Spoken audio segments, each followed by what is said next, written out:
What's happening, my Android friends? Welcome to the Mandroid Daily. I'm David, of course, your Mandroid host. Happy hump day, guys. Got a couple little articles to talk about. Not too much happened today.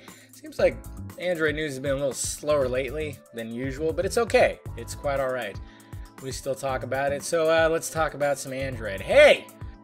Android 5.1, look at that. Yeah, some changes that include Wi-Fi and Bluetooth drop-downs in the notification panel. That's pretty cool. Yeah, seems like I think you can actually, well, Google officially revealed Android 5.1 today.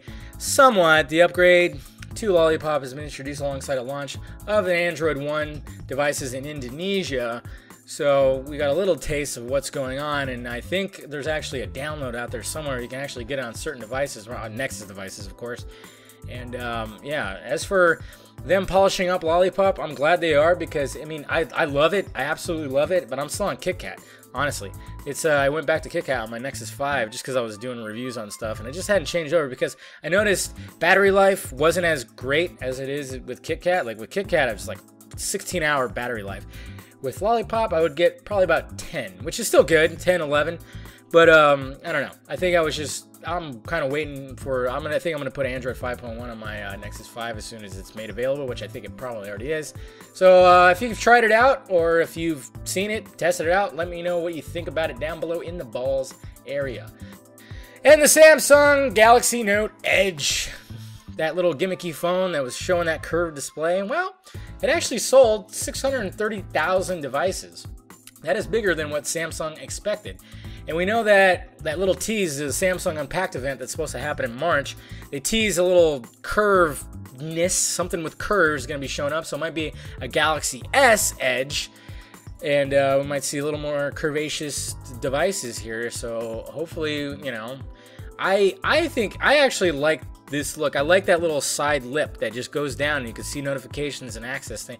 I actually do really like that. But I mean, I'm not big on the Galaxy Note phones. I'm not big on Samsung phones in general, but yeah, so I mean, I guess that's good. I mean, we got like I said, the Galaxy 6 Edge might be coming out, so that's good for them. You know, hopefully they'll sell more of those devices. And finally, to round up the show today, this is kind of like a, you know, a general, not really Android, but a study says excessive use of smartphones can ruin your sleep. No shit. I mean, I'm sure you guys are like, duh. God, I mean, geez, how many times have you been just like, okay, I gotta go to sleep, but then you just can't put your phone down. You've been staring at that little screen for like an hour, your eyes are blood red, and then you don't get enough sleep. But yeah, it sucks. But yeah, right here it says, full disclosure, by day, I work for a company that specializes in sleep medicine. Oh, does he? This is our Stephen Ewan, great writer on our site, and he, why this article is so close to my heart. That's pretty funny. The study just published by BMJ Open has uncovered an unhealthy link between excessive use of smartphones, and issues during your sleep, particularly for adolescents. Oh, I wonder why. The study was quite a big one, including 10,000 16 to 19-year-olds in Norway, and explored the relationship between smartphone use during the day and night and how it impacted sleep measures. Yeah. And then, of course, the study found a strong link between the two, citing that adolescents who use their devices for at least 5 hours during the day would be 3.5 times more likely to sleep less than 5 hours in that night. Jesus Christ. And 49% of the time needed more time than usual to fall asleep at night. So yeah, I mean, sadly, as great as our cell phones are, there is an unhealthy thing going on with them. You know, everybody's too attached to these phones. It kind of sucks, but what can you do? But let me know what you think about that, as well as everything else I talked about down below in the balls area.